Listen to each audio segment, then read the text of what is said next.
Assalamualaikum warahmatullahi wabarakatuh. Saya lanjutkan untuk materi berikutnya ya.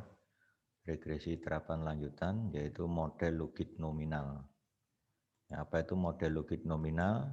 Saya jelaskan dulu pengertiannya ya.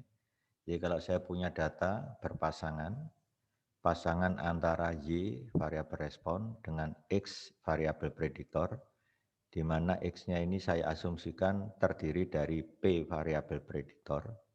Satu di sini tuh dikaitkan dengan intercept. Ya. Jadi kalau saya tulis vektor barisnya seperti ini. Jadi ada Y berpadanan dengan X1, X2 sampai XP. Ya.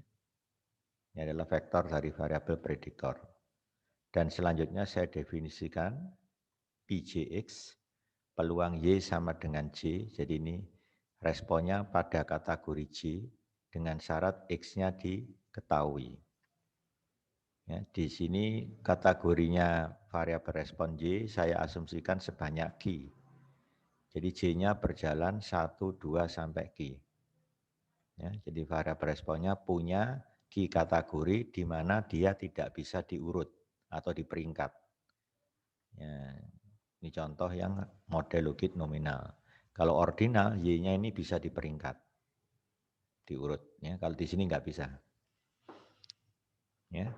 Model Lugit nominal itu adalah suatu model regresi logistik ya, di mana variabel responnya bersifat nominal atau berskala nominal. Dan fungsi linknya disebut fungsi link Lugit. Ya, ini. Variabel prediktornya bisa kategorik, bisa kontinu. Ya, ini penjelasan model Lugit nominal. Kalau saya punya variabel respon Y dihubungkan dengan peluang, ini adalah vektor peluang, di mana P1X tadi peluang Y sama dengan 1, syarat X, P2X, peluang Y sama dengan 2, syarat X, dan PQX, peluang Y sama dengan Q, syarat X. Ya, syarat X. Ya. Oleh karena variabel respon Y itu terdiri dari Q kategorik tadi ya, maka variabel respon Y tadi bisa diparametrisasi menjadi Q-1 fungsi Lugit. Kenapa? Kok berkurang 1? Nanti akan ada penjelasan berikutnya ya. Jadi kalau kategori Y-nya itu 3, maka fungsi Lugit yang muncul hanya 2. Kalau kategori Y-nya itu 4, maka fungsi Lugit yang muncul sebanyak 3, begitu seterusnya. Mesti berkurang 1 ya, ini ada alasannya nanti ya. Sebelumnya perlu ditentukan kategori referensinya. Ya, untuk memudahkan kategori referensi itu dipilih kategori yang paling tinggi. Dalam hal ini Y sama dengan Q. Nah, Y sama dengan Q itu dijadikan kategori pembanding atau referensi. Nah, ini proses penurunannya. Kenapa kok fungsi logitnya ini mesti berkurang 1? Nah, ini alasannya. Fungsi logit ini digunakan untuk membandingkan kategori variabel respon Y sama dengan 1 sampai Y sama dengan Q-1 dibandingkan terhadap Y sama dengan Q. Gitu. Jadi ini referensinya atau event reference. Ya. Jadi nanti bandingkan kategori Y sama dengan 1 dibandingkan dengan kategori Y sama dengan Q. Kategori Y sama dengan 2 dibandingkan dengan ini. Peluangnya yang dibandingkan ya. Peluang Y sama dengan 1 syarat X dibandingkan dengan peluang Y sama dengan Q syarat X. Sehingga penulisannya jadi seperti ini. Nah, jadi fungsi logiknya nanti sebanyak Q-1. Ya, gitu ya. Kita namai fungsi logit pertama itu G1X. Namanya logit 1. Ya, apa definisinya? Fungsi logit untuk model logit nominal itu seperti ini mendefinisikannya. Tidak seperti logit biner, tidak seperti logit ordinal. Seperti ini. Jadi P1X dibandingkan terhadap PQX. Di mana PQX itu peluang Y sama dengan Q syarat X. Nah ini didefinisikan bentuknya merupakan fungsi linear dalam parameter namanya beta tebal 1.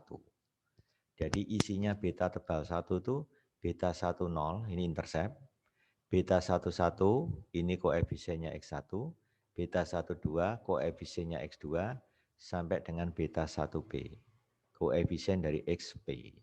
Kan tadi ada P variabel prediktor. Berarti dimensi dari beta 1 ini apa? P plus 1 kali 1. X-nya vektor baris yang isinya 1, X1, X2 sampai XP. Sehingga baris dikali kolom jadi seperti ini. Nah, ini adalah fungsi logit 1. Kalau fungsi logit 2 berarti membandingkan log P2X dengan P-GX. Didefinisikan begini. Jadi yang membedakan apa? Koefisiennya. Di sini pakai nama beta 1, di sini pakai nama beta 2, gitu ya. Beta 1, beta 2. Ya, berarti nanti kalau fungsi link yang ketiga G3X. Ini jadi P3X per PGX dan seterusnya sampai fungsi logit Q-1. Nah, ini fungsi logit Q-1. Di P Q-1 X dibagi P GX ya. Lambangnya menjadi beta Q-1. X beta Q-1. Coba sekarang kalau dinalar secara gampang. Andaikan variabel prediktornya sebanyak 3, di mana semua variabel prediktornya ini kontinu. Saya pilih yang kontinu dulu. Ya, pengamatan sebanyak 100 kali. Ya, jadi N-nya 100. Berarti kan? Kategori Y-nya katakan 3.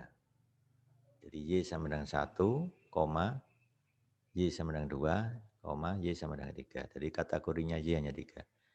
Kira-kira bisa nggak ditebak banyak parameter dalam model logit nominal ini? Ya, berarti kan kategori Y sebanyak 3. Variabel prediktornya sebanyak 3 juga. Di mana semua variabel prediktornya kontinu, nggak ada yang kategori. Jadi kita sudah bisa nebak berapa banyak parameternya. Karena kategorinya Y sebanyak 3, berarti fungsi logitnya sebanyak 2. Nah, saya ambil contoh ini. Tapi X-nya cuma 3. Berarti di sini parameternya sebanyak berapa nanti? 4. Yaitu beta 10, beta 11 X1, beta 12 X2, beta 13 X3. Karena ada 4 parameter. Fungsi logit yang kedua juga 4 parameter. Berarti parameter yang muncul di dalam model logit nominal itu hanya ada 8. Ya, bisa tebak ya. Nah, coba nanti dikembangkan bagaimana kalau X1-nya kategorik dengan 3 kategori. Nah, berarti damai kan? Berarti nanti akan muncul variabel damai di sini sebanyak 2. X1 kategori 2 dan X1 kategori 3. Maka parameternya bertambah menjadi 5 di sini nanti. Di sini juga 5. 5 kali 2 jadi 10. Begitu cara mengembangkan ya. Jadi kalau ada kategori, variabel prediktornya bersifat kategorik, hati-hati. Tinggal lihat berapa banyak kategorinya X, gitu ya. Itu berpengaruh pada banyak parameter yang akan diestimasi nanti. Oke, itu ini yang dikenal dengan model logit nominal. Perhatikan, di sini interceptnya berbeda. Jadi ada intercept 1, intercept 2. Ya, andaikan kategorinya Y cuma 3 loh ya. Nanti X-nya nanti tinggal cek aja. Misalkan X-nya 3 dan semuanya kontinu, berarti ada 6. 1, 2, 3. Kalau X-nya 3 kan. Di sini juga ada 3 lagi. Jadi ada 4 tambah 4, 8. Ini 8 parameter yang diestimasi. Ini yang dikenal dengan model logit nominal. Baik, sekarang kita lanjutkan bagaimana cara mengestimasinya. Pertama, kita menghitung PJX dulu. Ya, di mana J-nya itu 1, 2, sampai Q. Ada Q kategori kan? Kita ingin menghitung peluang Y sama dengan J syarat X. Dimulai dari persamaan 1, 2, dan 3. Nah, ini 1, 2, 3. Ya. Nah, apa hubungannya? Hubungannya nih, dari persamaan satu dulu ya. Kalau saya punya len ini sama dengan X beta 1, coba X beta 1-nya taruh aja sini, katanya. Len ini sama dengan X beta 1, berarti saya bisa mengatakan ini, yaitu Pi1X dibagi Pi Gx sama dengan eksponen dari X beta 1, ya kan? Berarti saya bisa mendapatkan Pi1X sama dengan eksponen dari X beta 1 dikalikan Pi Gx. Nah, secara sama Pi2X eksponen dari X beta 2 dikalikan Pi Gx. Ya, dan seterusnya Pi G-1X eksponen dari X beta G-1 dikalikan Pi Gx. Semuanya fungsi dari Pi Gx kan? Nah, gunakan sifat dari distribusi multinomial, total dari peluang kan 1. Ingat, total peluangnya 1. Jadi di situ nanti ada variabel random X yang berdistribusi multinomial, ya, di mana total peluangnya ini 1. Di sini tadi tidak saya jelaskan karena ini persis sama penjelasannya dengan regresi logit ordinal, sama ya, total peluang 1. Ya, dari situ nanti saya bisa memperoleh hasil nih. Jadi Pi1X eksponen dari G1X. G1X tadi kan X kali beta 1. Jadi eksponen dari atau EXP dari X beta 1 kali Pi Gx. P2X berarti eksponen atau EXP dari X beta 2 dikali Pi Gx. Dan seterusnya sampai yang terakhir ini. Pi G-1X ya, EXP dari X beta G-1 ya, dikalikan Pi Gx. Ini Gx ya, ini harusnya Gx. Salah tulis. Nah, oleh karena total peluang loh ini kan, mulai Pi1X tambah Pi2X sampai Pi Gx 1, maka saya dapat persamaan ini. Mulai dari Pi1X ditambah Pi2X, ya, ini tinggal dimasukkan, sampai Pi Gx itu kan harus 1. Ini yang kembar ini saya keluarkan. Pi Gx-nya saya keluarkan. Maka saya dapat 1 plus E pangkat G1X plus E pangkat G2X sampai apa? E pangkat G G-1X dikurung kalikan Pi Gx sama dengan 1 sehingga saya dapatkan Pi Gx. Ini Pi Gx-nya. Nah, sudah Pi Gx ini masukkan ke Pi1X tadi. Kan Pi1X tadi kan E pangkat G1X kali Pi Gx. Pi Gx-nya langsung saya masukkan. Ini saya masukkan ke sini. Jadi ini kan. Inilah cara memperoleh peluang Y sama dengan 1 syarat X. Dengan cara sama, peluang Y sama dengan 2 syarat X, jadi E pangkat G2X. Kalau Anda perhatikan, ternyata ini salah satu komponen dari penyebut ini. Ini salah satu komponen dari penyebut yang ada di sini. Jadi mudah diingat ya. Cara menghitung peluangnya seperti ini. Sampai Pi G-1X. Kalau ditanya, loh kemana Pi Gx-nya? Lah ini. Dilengkapkan sudah. Pi1X dapat, Pi2X dapat, Pi G-1X dapat, Pi Gx juga dapat. Ini dipakai untuk memperoleh fungsi likelihood-nya.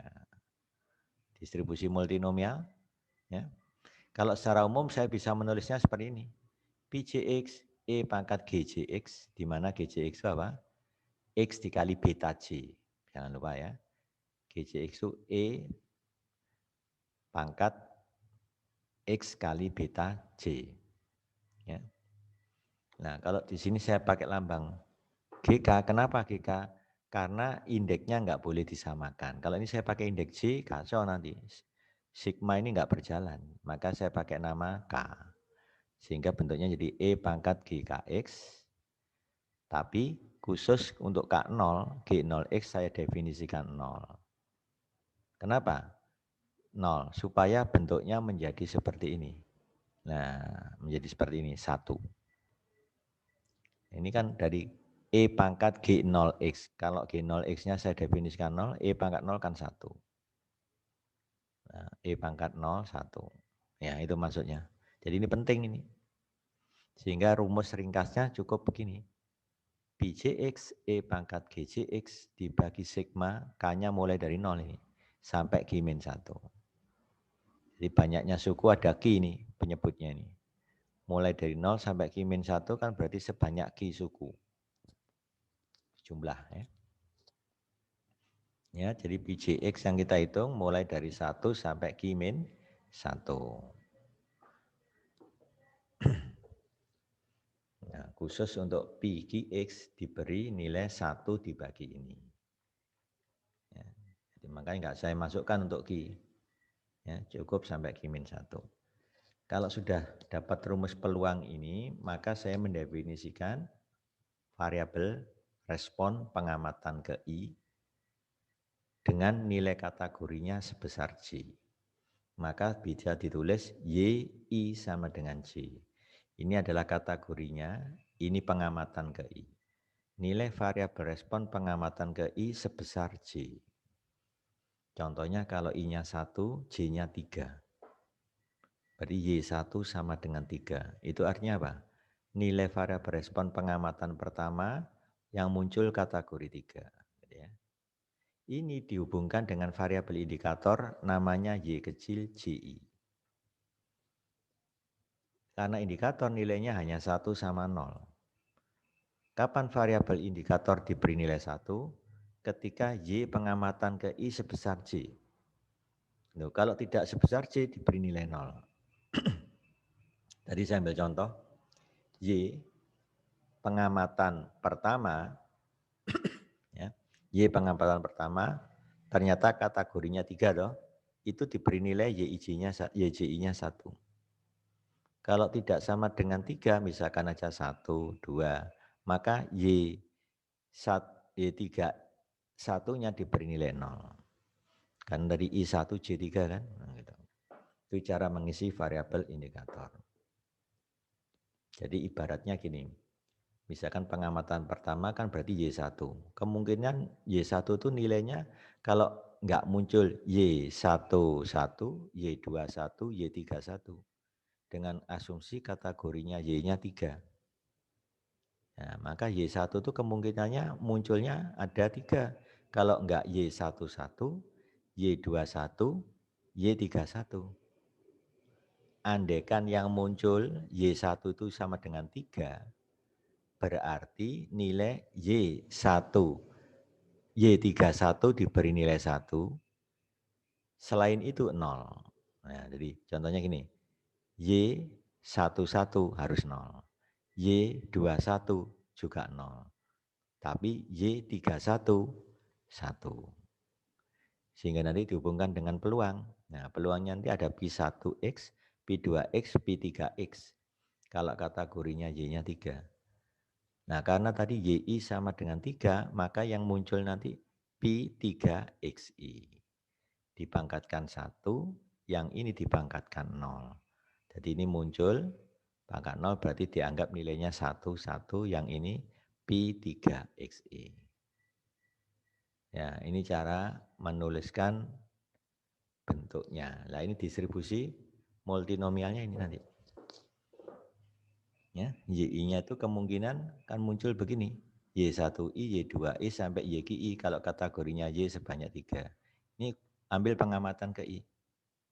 Berdistribusi multinomial 1, PI. Kenapa 1? Karena setiap pengamatan hanya dilakukan sekali kan. Pengamatan pertama hanya sekali.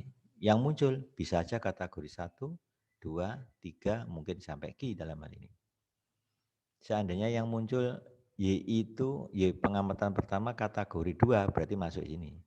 Ini nilainya 1, yang lain dinolkan. Gitu. Seandainya Y pengamatan pertama yang muncul kategori 1, ini ganti 1, yang lain dinolkan. Isinya hanya seperti itu. Ini berdistribusi multinomial 1, PI. Di mana PI itu berisi ini sesuai dengan kejadiannya Y. Y sama dengan 1, peluangnya ini. Untuk Y sama dengan 2, peluangnya ini. Y sama dengan Q, peluangnya ini. Ingat total peluangnya harus 1. Nah, total YJI juga harus 1. Karena hanya diulang sekali.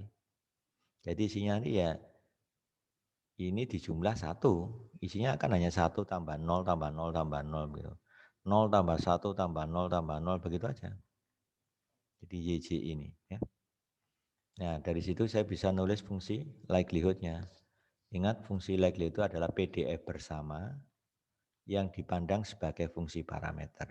Parameternya beta. Karena YI saling bebas, maka bisa saya ubah menjadi perkalian.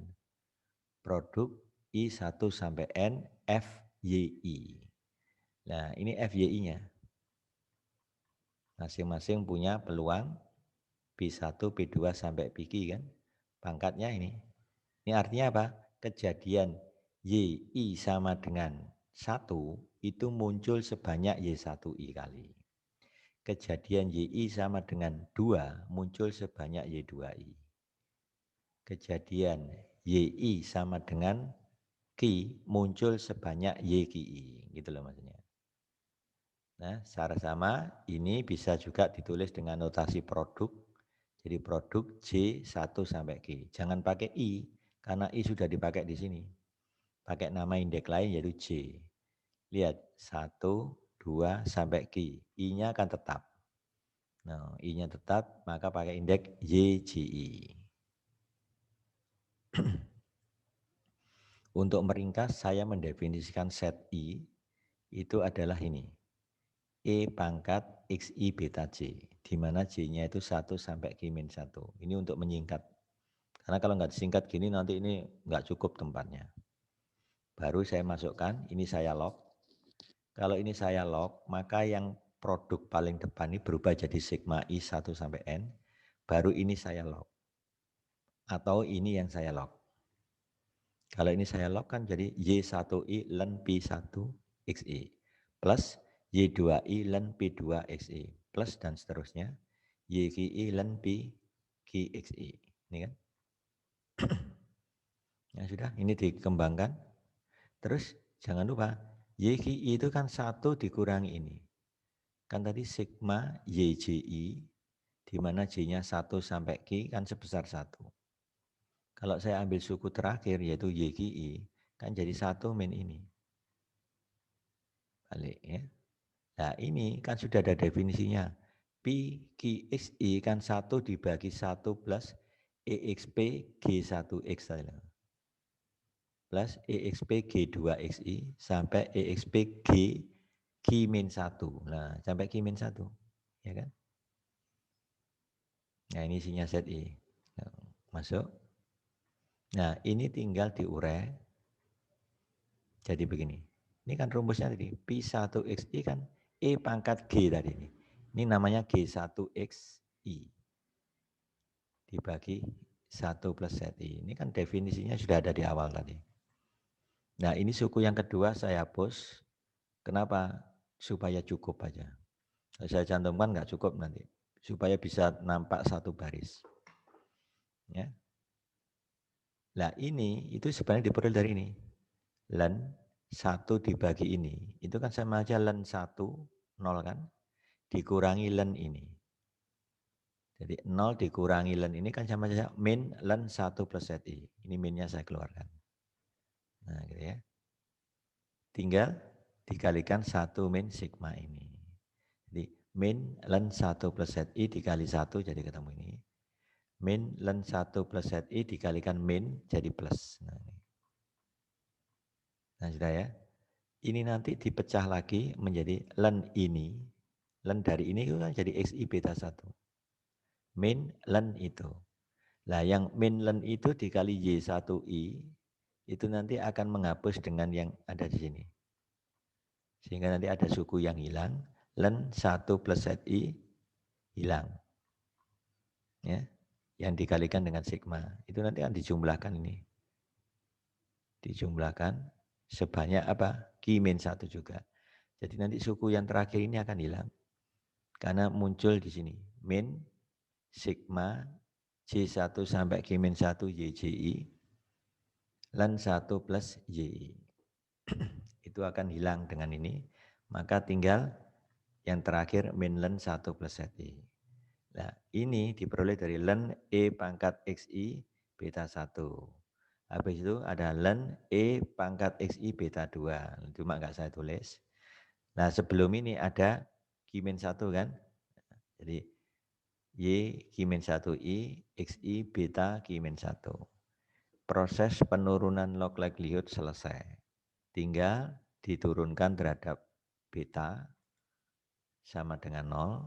Nanti kalau kita uraikan ketemu ini. Ini turunannya mirip yang logit biner. Ya, ini dipecah dulu. Ini diganti dengan apa? Beta 10 plus beta 1 1x1 plus beta apa namanya? 12xi2 begitu ya. Sampai beta 1p xip. Nah, nanti kelihatan nanti. Turunkan terhadap beta 11. Nah, dapat pola seperti ini. Turunkan terhadap beta 12, dapat pola X2I. Turunkan terhadap beta 13, X3I. Ya, tinggal ngikuti aja. Nah, kalau saya kumpulkan betanya nanti bentuknya seperti ini.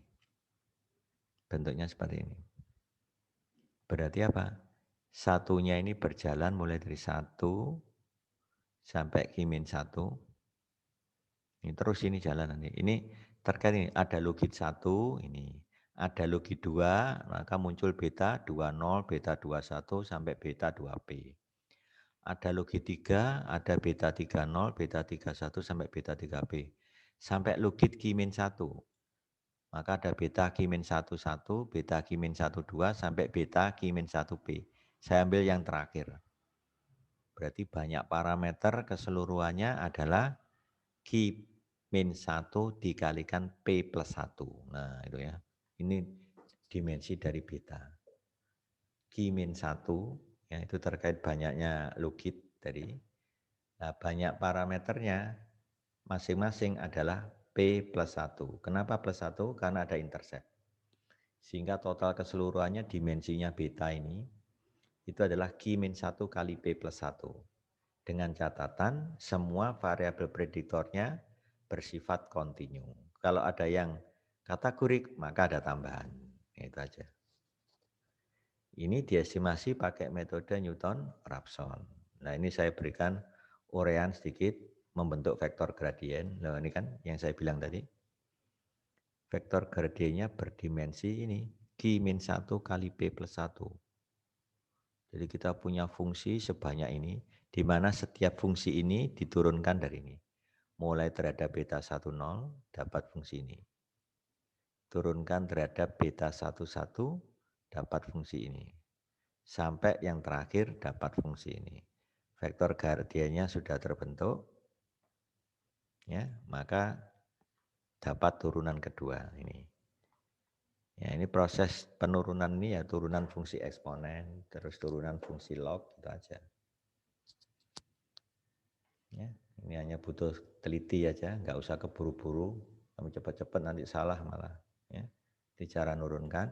Kemudian secara umum ditulis begini. Nah ini yang interaksi antara beta 10 dengan beta 11 diturunkan 2 kali. Ketemu ini, beta 10 dengan beta 1P dan seterusnya ini. Begitu seterusnya hasil turunan tadi dimasukkan ke dalam bentuk matrik namanya matrik Hessian. Ya. Ini bentuk umumnya. Ya, ini matrik Hessiannya. Kalau Anda lihat matrik Hessian ini mengikuti banyaknya parameter dalam model logit nominal. Ya, ditandai banyaknya fungsi logitnya adalah Q-1. Nah, Q-1. Banyaknya variabel apa namanya? Prediktornya P ditambah 1. Nah, karena ada intercept. Berarti ukurannya Q-1 dikali P plus 1 kali Q-1 kali P plus 1. Dan dia simetri. Nah, itulah bentuk matrik Hessiannya. Ya, ukurannya berapa tadi? Q-1 kali P plus 1. Nah, sekarang andaikan variabel prediktornya sebanyak 3. 3 tambah 1 jadi 4. Kategori responnya 3. 3 kurangi 1, 2. Bayangkan. 2 dikali 4 berapa? 8. Jadi hasilnya 8 kali 8. Nah, kalau kategori responnya 4, berarti yang muncul nanti sampai 3 kan fungsi logiknya. Dikalikan 4, sudah 12 kali 12 ukurannya. Dengan asumsi variabel prediktornya 3. 3 ditambah 1 jadi 4. Jadi ukurannya 12 kali 12. Begitu seterusnya. Ya, dari matriks Hessian dan vektor gradien tadi, yang dilambangkan dengan F tadi, maka kita bisa mendapatkan iterasi Newton-Raphsonnya seperti ini. Ya, ini beta diiterasi ke V, V-nya mulai dari 0, jadi ini nilai awal ya. Nilai awalnya seperti biasa, kita bisa pakai ULS yang paling gampang. Nah, nilai awal dapat, maka matriks Hessian dapat, vektor gradien dapat. Sehingga dapat beta 1, dicek apakah beta 1 min beta awal tadi sudah konvergen apa belum. Artinya memenuhi ini. Kalau belum, maka beta 1 menginput di sini. Sehingga dapat beta 2. Apakah beta 2 min ini konvergen? Nah, jadi ini harusnya sudah berbentuk beta ya. Ini masih saya ngopi dari yang logit ordinal, ini harusnya beta. Beta iterasi V plus 1 dikurangi beta iterasi V. Itu aja. Kalau sudah konvergen berarti proses estimasi selesai. Baru dilanjutkan dengan inferensi. Lihat, uji secara serentak atau secara bersama, yang dilihat itu koefisiennya X1, X2 sampai XP pada berbagai fungsi logit, bayangkan. Logitnya katakan 2, nanti yang muncul beta 11, beta 12 sampai beta 1B. Pada fungsi logit 2, beta 21, beta 22 sampai beta 2B. Kalau ada fungsi logit 3, beta 31, beta 32 sampai beta 3B. Dan semuanya sama dengan 0. Begitu. Okay? Nah, H1 paling sedikit ada beta JK yang tidak 0. Nah, ini penjelasan. J sebanyak Q-1, K sebanyak P. K ini untuk indeks banyaknya variabel prediktor. J ini untuk indeks banyaknya kategori respon. Sampai Q-1. Nah, statistik yang digunakan untuk menguji ini namanya LRT. Ini rumusnya. N1 banyaknya kategori respon Y sama dengan 1. Kan kita langsung dapat ini N1. Misalkan pengamatan sebanyak 100, Y kategori 1 itu muncul 30 kali, berarti N1-nya 30. N-nya 100. Yang Y kategori 2 muncul 40 kali, ya, berarti N2-nya 40. Berarti sisanya yang kategori 3 pasti muncul sebanyak 30 kali juga, supaya 100. Ya, dari situ dapat daerah kritis ini. P1, P2, Pq itu diperoleh dari estimasinya tadi. Karena nanti dapat beta atau pi kan, nah, itu baru dapat penyebut ini. Itulah cara menghitung statistik LRTG. Baru dilanjut, kalau signifikan uji secara serentak dilanjut dengan uji individu. Ini menggunakan statistik uji normal baku. Ya, di Minitab setelah saya cek, dia masih menggunakan normal baku ini, pakai set. Ini saya pakai versi 18. Ya. Nah, versi 18 itu yang diupdate itu hanya yang di logit biner. Ini sudah pakai watt. Nah, tapi tidak masalah, pakai normal standar maupun watt sama saja. Ya. Ya, ini masih pakai statistik normal standar, ya, berdistribusi normal standar. Ya. Ini cara mendapatkan ini sudah saya jelaskan. Ya. Ini diperoleh dari matriks Hessian tadi, diekspektasi di min, namanya matriks informasi Fisher. Kemudian diambil variansinya, baru didapat simpangan bakunya, ini untuk ngisi ini. Ya. Nah, ini daerah kritisnya, nilai mutlak WJK lebih besar set alfa per 2. Ini titik kritisnya. Nah, ini untuk daerah selang kepercayaan atau interval kepercayaan untuk beta JK. Ya. Di Minitab yang ditampilkan bukan ini, tapi odds ratio. Selang kepercayaan 1 min alpha kali 100% untuk odds ratio variabel XK. Variabel XK gitu ya. Ini bisa kita cek di contohnya. Nah, sekarang nilai odds ratio. Nah, odds rasionya untuk model logit nominal itu beda dengan model logit ordinal. Kalau ordinal kan pakai peluang kumulatif. Kalau ini enggak, pakai PJ. X dibagi PQX. Nah, ini referensinya kan kategori terakhir PQX. Ini namanya odds. Nah, odds dibagi odds itu namanya odds ratio. Nah, nulisnya seperti ini, odds rasionya untuk model logit nominal. Berdasarkan nilai odds pada persamaan 21, didefinisikan nilai odds ratio atau OR dari variabel prediktor XK untuk fungsi logit kecil. Sudah saya tentukan fungsi logit kecil, makanya J-nya harus muncul. Variabel prediktor XK harus muncul indeks K di sini.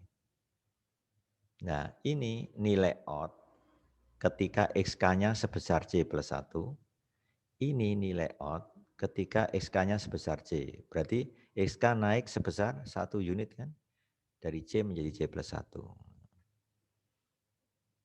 Kalau saya jelaskan di logit ordinal, saya pakai nama X kecil K, di sini X kecil K plus 1, sama aja. Ini saya ganti J. Ya. Cuma beda peluangnya, peluang Y kategori J, kalau di ordinal peluang Y kurang dari atau sama dengan J. Gitu ya, itu bedanya. Ini kalau dihitung nanti tinggal eksponen dari beta JK, gitu aja. Yang berhubungan dengan koefisiennya XK pada fungsi logit kecil. Nah, namanya beta JK. Ya. Nah, ini belajar memahami teorinya dulu ya. Ya. Mungkin untuk awal kita belum terbiasa menyesuaikan ya agak agak sulit sedikit ya. Tapi lama-lama kita maksudnya odds ratio itu begitu ya. Cuma intinya sama, hanya beda model aja. Ya. Nah, nilai odds ratio pada persamaan 22 ini menggambarkan apa?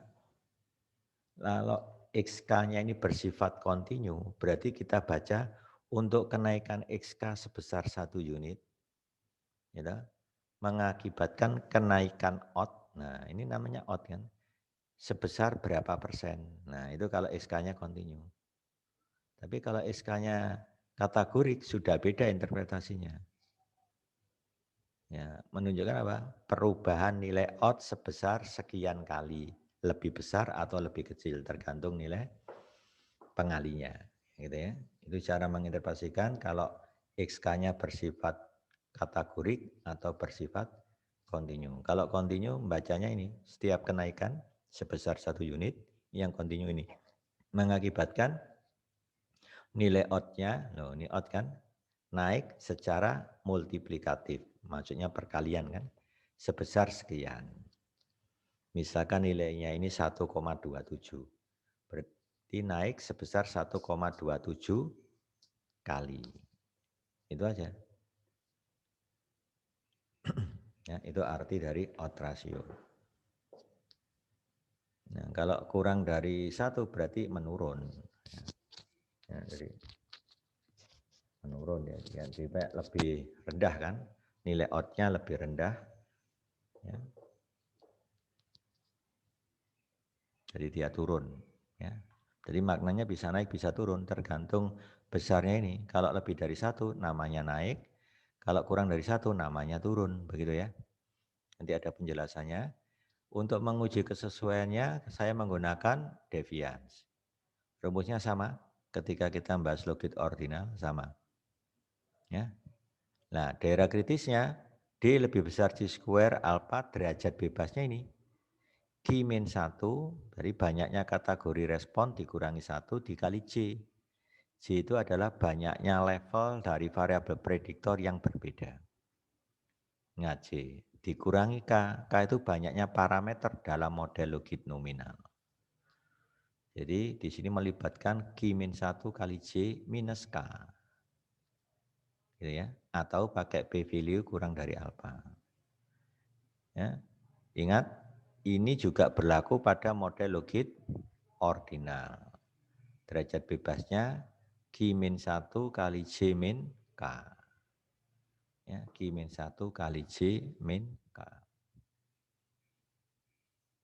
Nah, nanti ini bisa kita lihat di output. Dari mana kok di output langsung keluar C square, derajat bebasnya sekian itu dari rumus ini.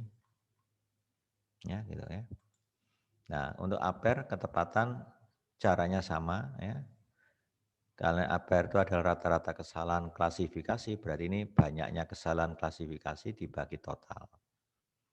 Ya, total klasifikasi kali 100%. Dari sini dapat ketepatannya 1 min ampere. Ya, sama prinsipnya. Sekarang contoh. Penelitian dilakukan untuk mengetahui pengaruh metode mengajar, berarti kategorik ini, X1-nya kategorik, dan umur, ini yang kontinu, terhadap pemilihan jenis pengetahuan, Y. Ya, variabel X1 mempunyai dua kategori, discuss dan lecture. Ya, lecture. Nah, Minitab mengeluarkan yang huruf akhir. Dari lecture ini yang muncul, discuss sebagai referensi. Sedangkan variabel Y mempunyai tiga kategori, science, math, sama arts. Nah, tiga kategori, science, math, dan arts. Pengamatan sebanyak 30 siswa. Nah, ini kelompok kecil dalam satu kelas saja ini. Ya, diamati dalam satu kelas. Nah, ini data real ini. Ini di Amerika sana ini data real ya. Disajikan pada tabel 81. Ini data lengkapnya. Tidak saya pangkas, lengkap. Nah, ya. Ini dalam satu kelas ini ada yang umurnya 10 tahun, ada yang 11 tahun sampai 13 tahun. Yang 10 tahun itu diperoleh hasil seperti ini dengan metode discuss. Ya, ternyata dia milih math, ada yang milih science, ada yang milih math lagi. Ya. Yang usia 10 tahun. Yang usia 11 tahun, nah ini ada yang lecture, ya, discuss metodenya, pilihannya ini. Saya tanya sekarang, J-nya berapa? J itu adalah banyaknya level dari X yang berbeda. Nanti ini bisa dihitung ini, J-nya ini. Discuss, 10, discuss, 10, discuss, 10, discuss, 10, discuss, 10. Berarti cukup dihitung sekali di sini. Ya, habis itu lecture, 10. Lecture, 10. Cukup dihitung sekali. Berarti ada berapa? 2 kan? Jadi untuk pasangan di X2 sebesar 10 ini hanya ada 2 yang benar-benar berbeda. Apa itu? Discuss, 10 dan lecture, 10 itu aja. Meskipun dia muncul berulang kan? Discuss, 10 berulang berapa kali ini? 1, 2, 3, 4, 5. Loh. Yang lecture, 10 muncul 2 kali. Kan berarti 7. Nah, 7 direduksi tinggal 2. Jadi di sini punya 2, ini nanti juga punya 2, 2, 2, 2 kali 4 jadi 8 J-nya ini. Nah, kebetulan datanya sedikit. Kalau datanya banyak ya susah kita pakai program. J-nya di sini ada 8. Nah, ini terkait derajat bebasnya tadi Q-1, Q-nya 3 kan? Dikurangi 1 berapa? Q-nya 3 kurang 2 kan? 2 dikali 8, 16. 16 dikurangi K. K itu banyaknya parameter. Nah, ini kita bisa lihat banyaknya parameter 1, 2, 3, 4, 5, 6. Berarti 2 kali 8, 16. 16 kurangi 6 berapa? 10. Derajat bebasnya pasti 10. Untuk apa? Uji serentak. Kita lihat uji serentak. Uji serentak. Oh, uji serentak. Devian ya. Nah ini. Uji goodness of it, maaf. Goodness of it. 10. Sesuai teori tadi. Dari mana ini? 16 dikurangi 6. 2 kali 8, ya dah, min 6, 10. Nah itu ya. Itu cara mendapatkan derajat bebas untuk uji kesesuaian. Yang berhubungan dengan Devian tadi. Ya. Baik, sekarang kita lihat hasil proses hitungan. Ini, ternyata di list yang variabel respon, untuk science ada 10, yang math ada 11, yang art ada 9, totalnya 30. Nah, untuk prediksi peluangnya, Minitab itu menyesuaikan dengan urutan ini. Jadi ini dinamai P1, P2, P3. Harusnya kalau Minitab ini mau memperbaiki susunannya, yang referen ini ditaruh paling akhir, sehingga sesuai dengan teori yang ditulis. Kan P1X dibagi PQX kan tadi, untuk logit 1. Logit 2, P2X dibagi PQX. Nah, PQX-nya ditaruh paling bawah harusnya. Tapi dia balik, taruh atas, ya enggak apa-apa, ini hanya tampilan. Jadi nanti ini menjadi P1 dulu, P2 baru P3. Makanya di estimasi probabilitas atau prediksi probabilitas, berarti ini P1 itu adalah peluang Y memilih science. Ya, atau peluang Y sama dengan science. Berikutnya peluang Y sama dengan math dan peluang Y sama dengan arts. Itu yang muncul di sini. Nah, ini berarti apa? Science, math, arts. Nah, ini ya. Kebalik kan, harusnya yang P3 itu yang apa? P3-nya itu yang science. Setelah kayak cek, oh susunannya di sini dibalik. Mengikuti apa? Mengikuti struktur. Nah ini, science dulu, math, arts. Science, math, art. Itu aja yang dimaksudkan ya. Tapi maknanya sama ya. Ya, oke, itu sudah saya ini dapat estimasi koefisien. Ini simpangan baku koefisien. Set ini P value-nya, odd ratio-nya. Nah, ini adalah confident interval 95% untuk odd ratio. Bukan untuk koefisien ini, bukan. Nah, nanti saya tunjukkan hasilnya ya. Nah, ini adalah uji serentak.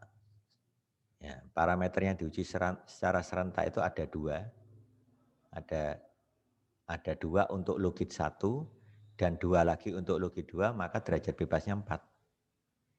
Nah, ini nih, perhatikan. Jadi yang diuji itu, uji secara serentak itu yang berhubungan dengan X ya.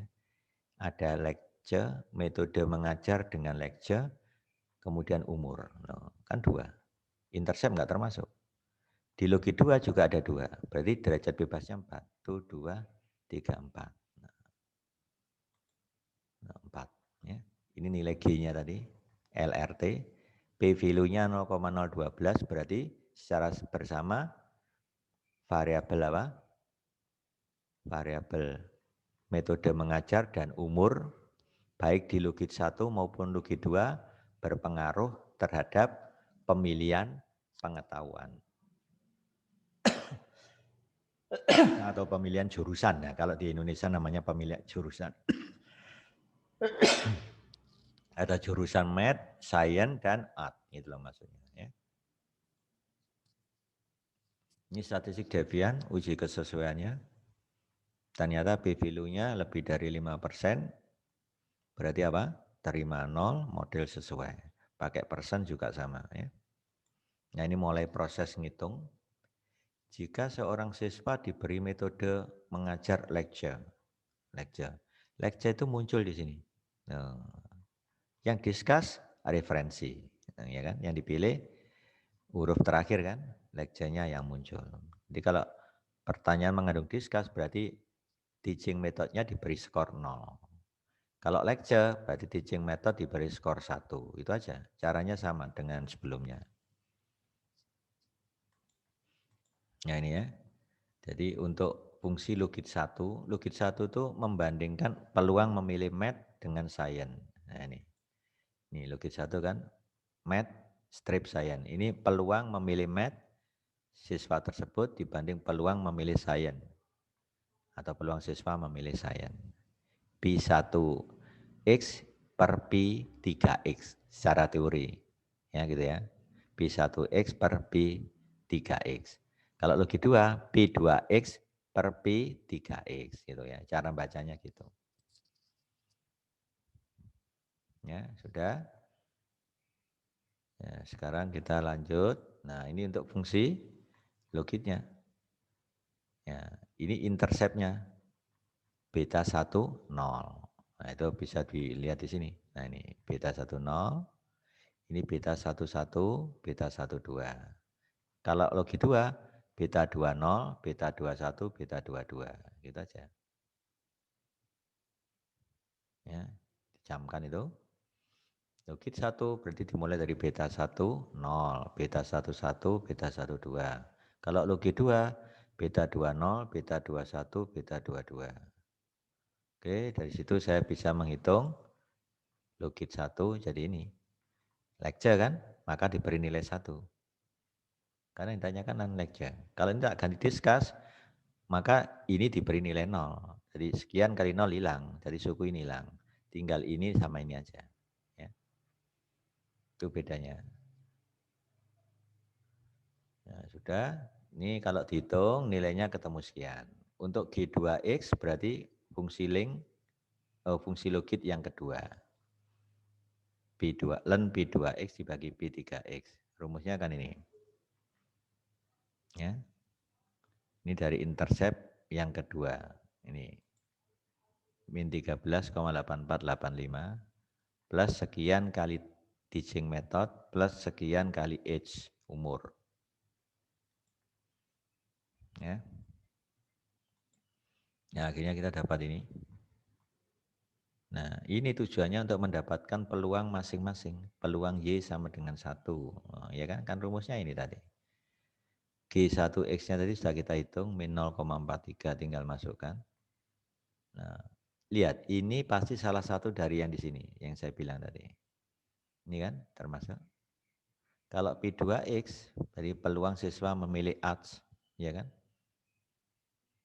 Ya, dari fungsi logit yang pertama tadi, ya. Ini dan ceritanya dari fungsi logit 1. Saya nggak tanya yang logit 2 ini, masih logit 1.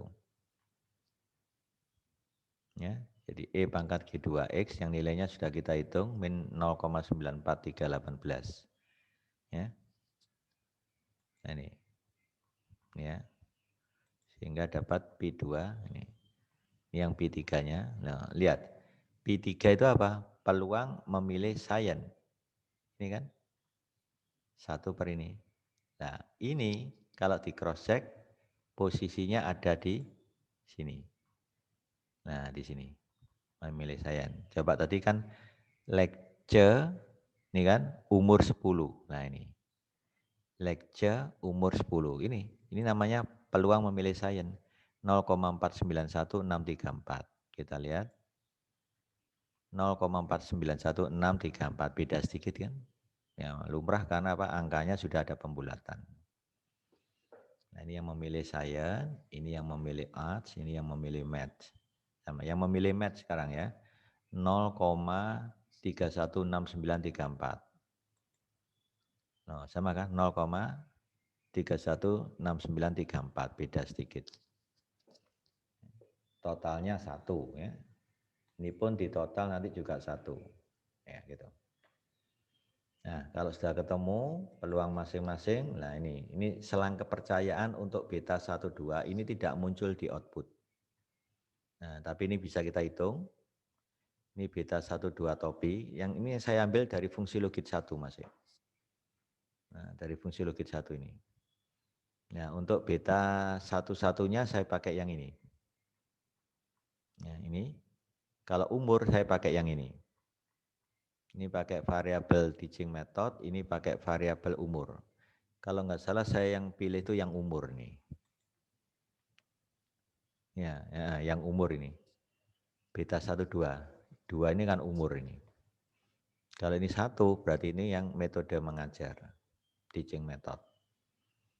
Ya, selang perjalanan untuk parameter beta 1 2 ini berkaitan dengan umur pada fungsi logit 1. Nah, ini rumusnya. Ini saya ambil dari hasil ini tadi.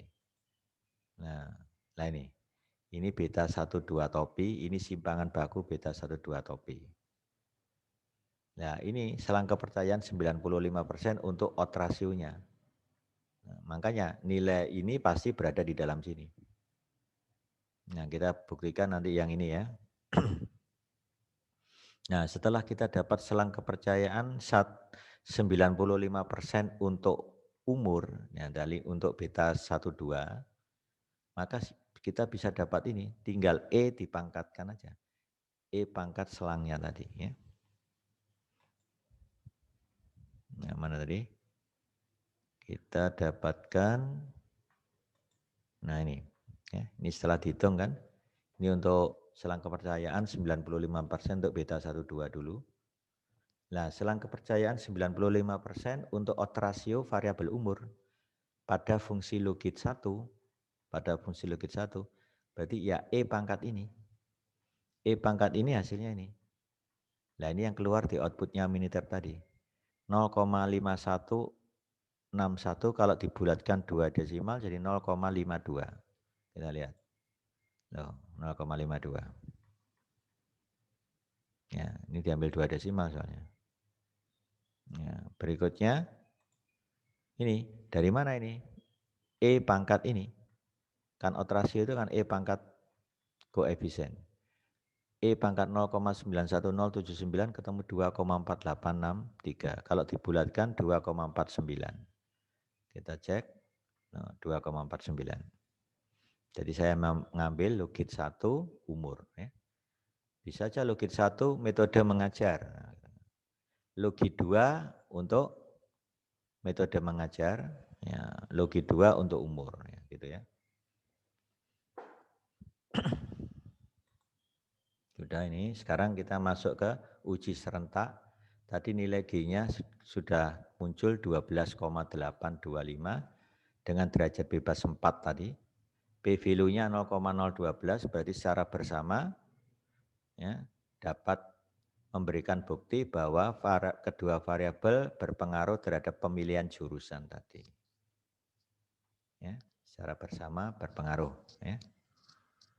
Nah, ini secara individu, yang saya sorot yang logit 2 saja, karena logit 2 ini signifikan.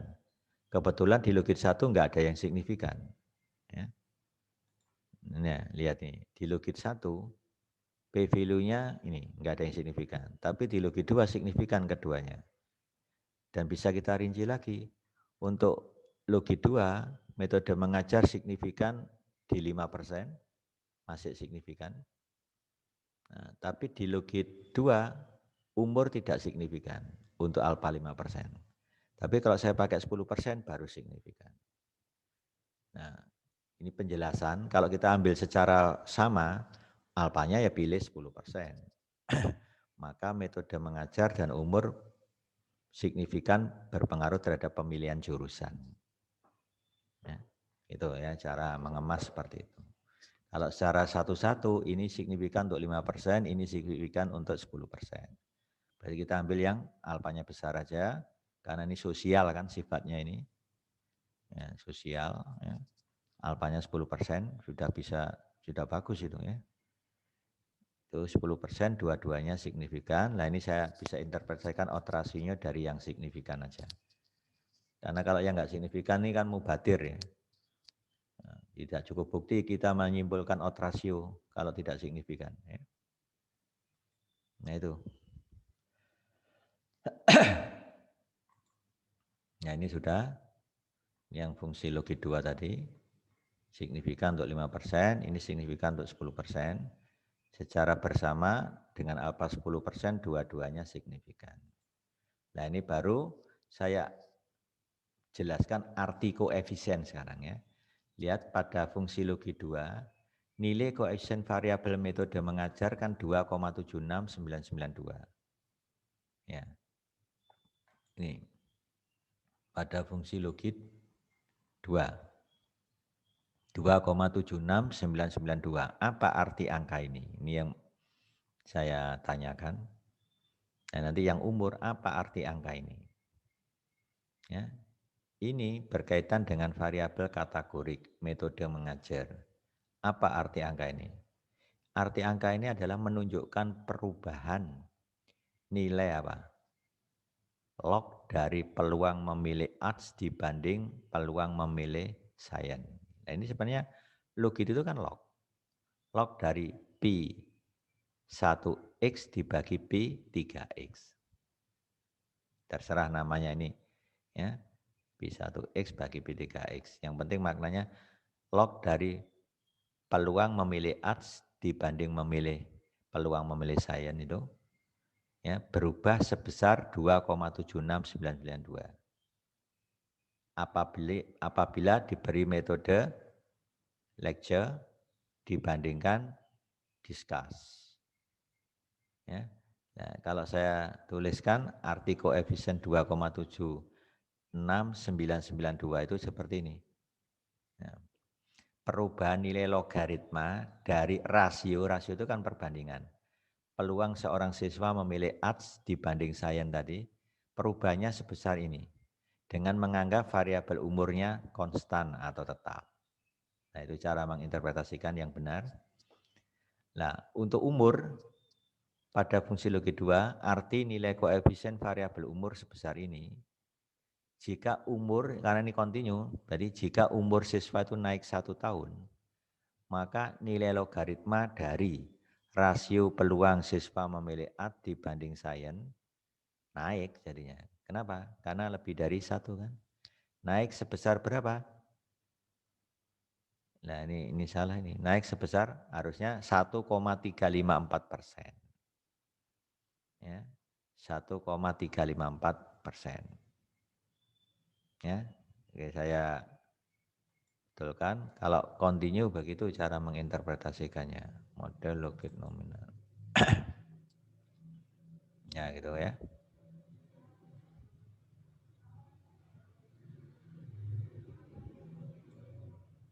Nah ini ya. Naik sebesar, ini dikurangi 1 kan jadi 0,0135 berarti 1,354%. 1, nah, satuannya persen. Persen itu ada di bawahnya berapa ini? Persen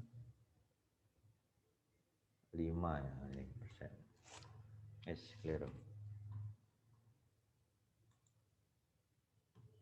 Nah, begini cara bacanya ya. Nah, ini cara menginterpretasikannya seperti ini ya. Ini saya perbaiki sekali.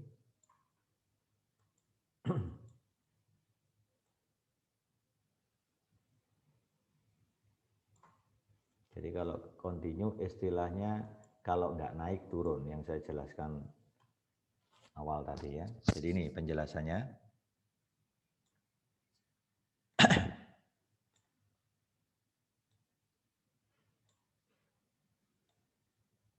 Ya, jadi kalau variabel X-nya itu bersifat kontinu, menjelaskannya seperti ini.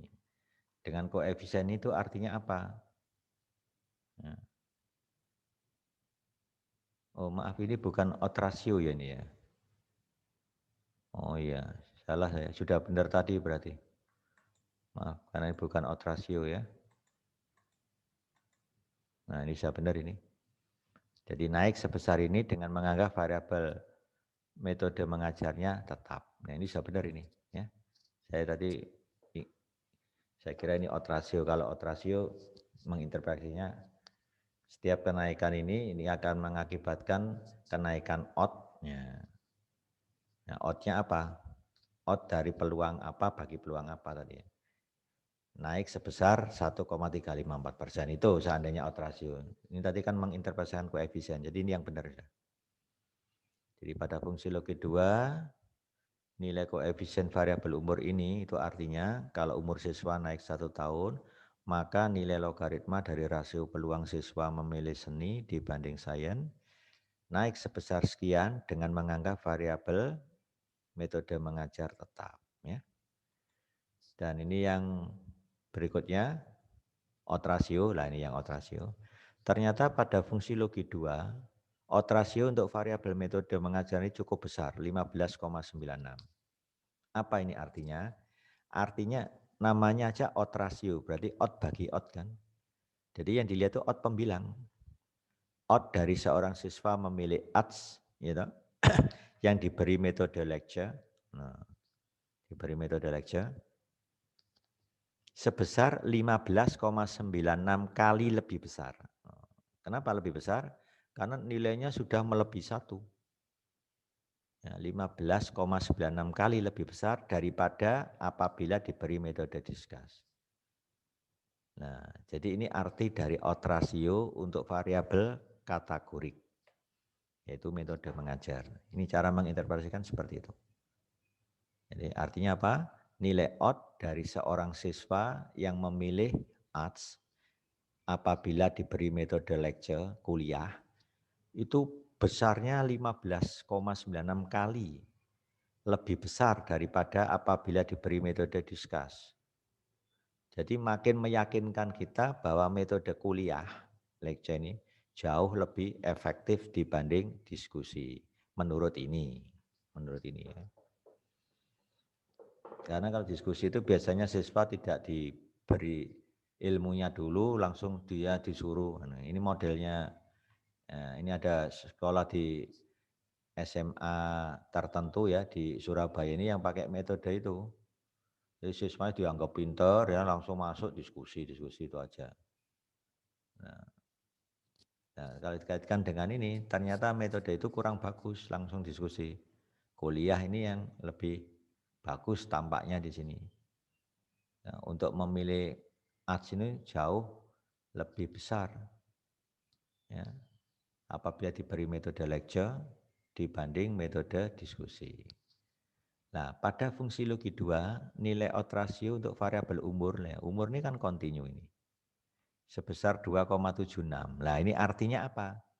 Apabila umur siswa itu naik 1 tahun, maka nilai odd seorang siswa yang memilih arts ini akan naik sebesar 176%. Dari mana ini? Itu diperoleh dari ini dikurangi 1, dikalikan 100%. Kalau ini saya kurangi 1 kan ketemu 1,76. Berarti terjadi peningkatan 1,76. Dalam persen berarti kali 100% jadi 176%. Berarti naiknya hampir 200% ya. Nah itu. Nah, apa yang naik nilai odd-nya? Nilai odd-nya. Odd dari siswa memilih arts tadi seni. Itu naik sebesar 176%.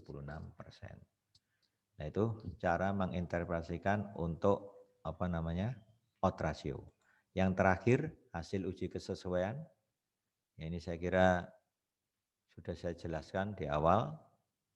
Nilai statistik devianya 7,88622 ya. Dengan derajat bebasnya adalah 10. 10 tadi diperoleh dari Q min 1 dikali J min K. J-nya tadi sudah kita hitung 8.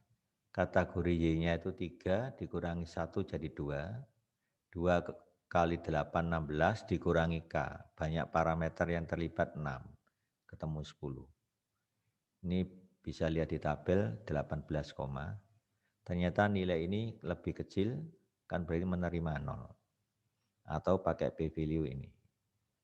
Ya, saya kira itu ya, nanti bisa kita diskusi ya waktu di pertemuan ya. Baik, saya akhiri sampai sini. Assalamualaikum warahmatullahi wabarakatuh.